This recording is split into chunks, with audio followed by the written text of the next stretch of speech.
বাচ্চাটা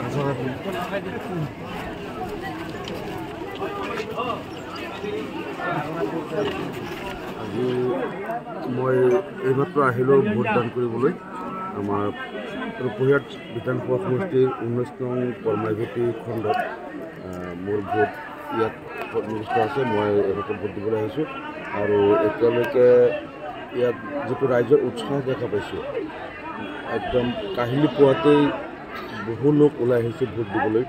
আৰু এইবাৰ আমি নগৰ লোকসভা সমষ্টিত বিশেষকৈ ধৰ্মীয় সংখ্যালঘু এলেকাত ৰাইজৰ উৎসাহটো যথেষ্ট ভাল আশাব্যঞ্জক, কাৰণ তেওঁলোক এইবাৰ মোক লৈ যথেষ্ট উৎসাহী আৰু তেওঁলোকে মোক ভোট দিবলৈ বহু লোক যিসকলে ডিমাপুৰত কাম কৰে, কেৰেলাত, মাদ্ৰাছ, চেন্নাই তাতে কাম কৰে, বহু লোকে ফ্লাইটত আহি গৈছে। তেওঁলোকে মোক কৈছে যে আপোনাক ভোট দিবলৈ আমি আহিবলৈ।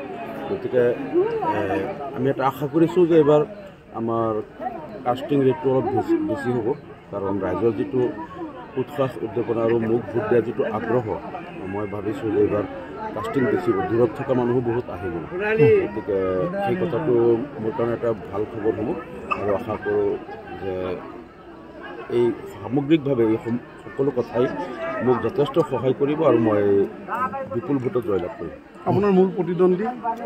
মোৰ কণ্টেষ্টটো বিজেপিৰ সুৰেশ বৰাৰ লগত হ'ব আৰু সুৰেশ বৰাৰ অন্ততঃ 2-3 লাখ ভোটৰ ব্যৱধানত মই জয়লাভ কৰিম বুলি আশা